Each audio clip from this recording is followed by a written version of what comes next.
kika ban tsaro. Shari na duniya kama na tsari, zance na duniya na nazari.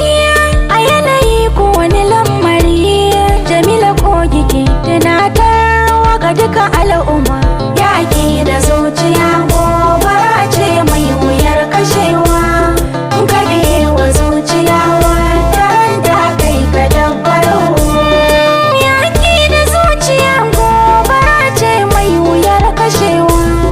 Ka biyewa zuciya tsaron da kai ka dabbaro. Yaƙi da zuciya gobara ce mai wuyar kashewa.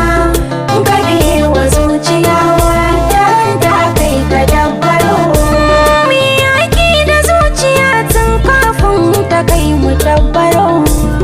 Mai ado zai fi kyau amma kar ka sako rigar aro. Ku fahimta ku gane zancen da nake ku tattaro.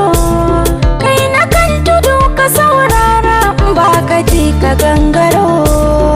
Yaƙi da zuciya gobara ce mai wuyar kashewa. Ka biyewa zuciya wata da kai ka dabbaro.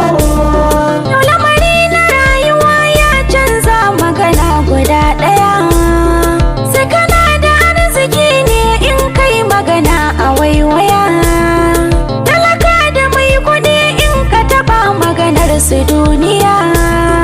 Ba sa tunawa akwai ranar tsayuwa matabbata.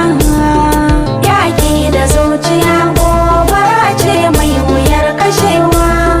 Ka biyewa zuciya wata da kai ka dabbaro.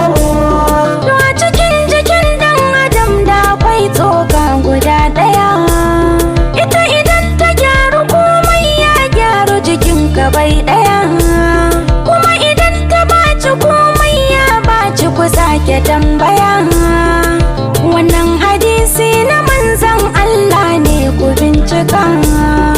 Yaƙi da zuciya gobara ce mai wuyar kashewa. Ka biyewa zuciya wata da kai ka dabbaro.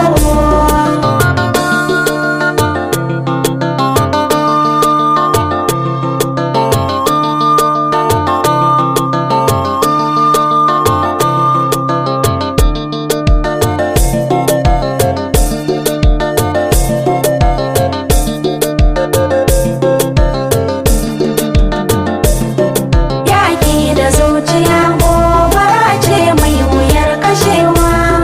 Ka biyewa zuciya wata da kai ka dabbaro. Shi ne ya sanya duniya nake tsoron kar ta kai ni dabbaro. Shi ne ya sa nake kiran al'umma dinkan na makaro. Rudi na zuciya nake ta gudu duniya gidan aro. Akwan a tashi wataran wasu ne za su yi ni ko ba ni. Yaƙi da zuciya gobara ce mai wuyar kashewa. Ka biyewa zuciya wata da kai ka dabbaro. Ai kowanne ɗan adam akwai sigar yanda zai yi magana. Mai hankali ya saurara har ya yi masa jinjina. Tara ta zuciyan mai imani kuma ko ina. Allah ka samu fa karfi na zuciyar mu addu'a ta. Yaƙi da zuciya gobara ce mai wuyar kashewa. Ka biyewa zuciya wata da kai ka dabbaro. Yau lamari na duniya mai shi ke ba da magana. Ko kana da gaskiya ko ilimi in za ka yi magana. Mai arzikin nan idan ya furta kare magana.